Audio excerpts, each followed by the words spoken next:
Subscribers asked about this 300 Blackout cartridge that's from Lehigh Defense, and he wanted to see what it looked like expanded on out. And rather than try and dig it out of a hog's head at midnight 30, I thought I'd go ahead and just try and shoot it into something else that would be a lot easier to get to. But here it is compared next to a 30-06. So the bullet diameter is the same for the 30-06 and the 300 Blackout, but the parent case of it is from the 223, and that's just to the right of the 300 Blackout there. So the case is pretty much the same.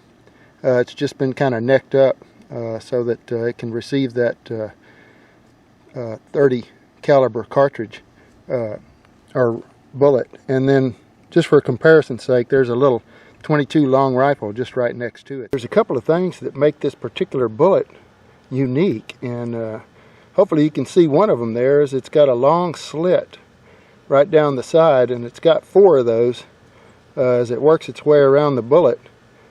I don't know how well you'll be able to see that, but this bullet is made out of entirely out of copper, and it's really supposed to open up well when it hits some hydraulics or muscle tissue. The other thing you might notice about it, it is a hollow point.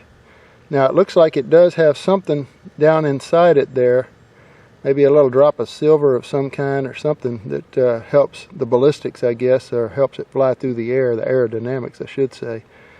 But anyway, it's made by Lehigh Defense, and we're going to shoot it and then take a look at how it does as far as the expansion goes. Now this ammo is, as I mentioned, 194 grain, traveling at 1,000 feet per second, so it's subsonic, although we don't have our suppressor yet. We've got one on order. Now it requires at least a 1 1/8 barrel twist, and if you use a 16-inch barrel, it'll help stabilize it, and you'll get 430 foot-pounds of energy at the muzzle, which is, I think, more or less equivalent to a 45 pistol round. But I'm going to go ahead and take a shot here and see if we can recover the slug. Tell you what, I'm going to try to hit it a little bit lower so it might get down in that corn better.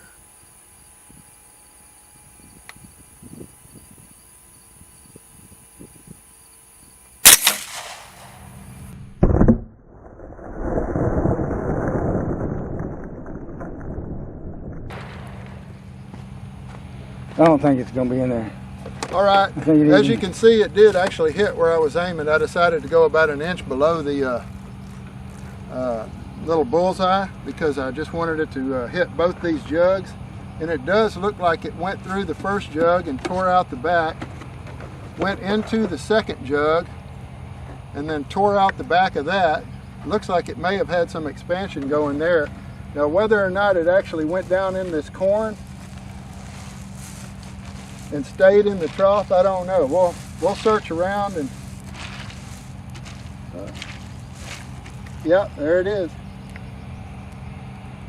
Sure enough, it mushroomed out really good, and you can see those petals came out, this one here and that one there, about like a hook, some kind of a fishing hook, and then these other two kind of just splayed out like they were broadheads. So two milk jugs of water got it to totally open up and lay back, and then it got caught in the corn. So it looks like there's a pretty good bit of slug left on the back. These are 194 grain, so I'd say they ought to be pretty darn lethal on a hog. And they are not match grade, but you can stay probably in a 50-cent piece at 40 yards. So I believe we're going to try a headshot with these and see what happens.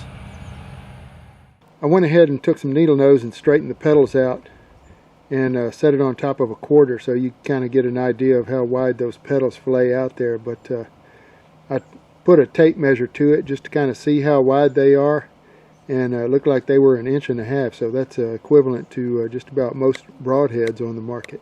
I'd say we should be able to make a headshot and get the job done.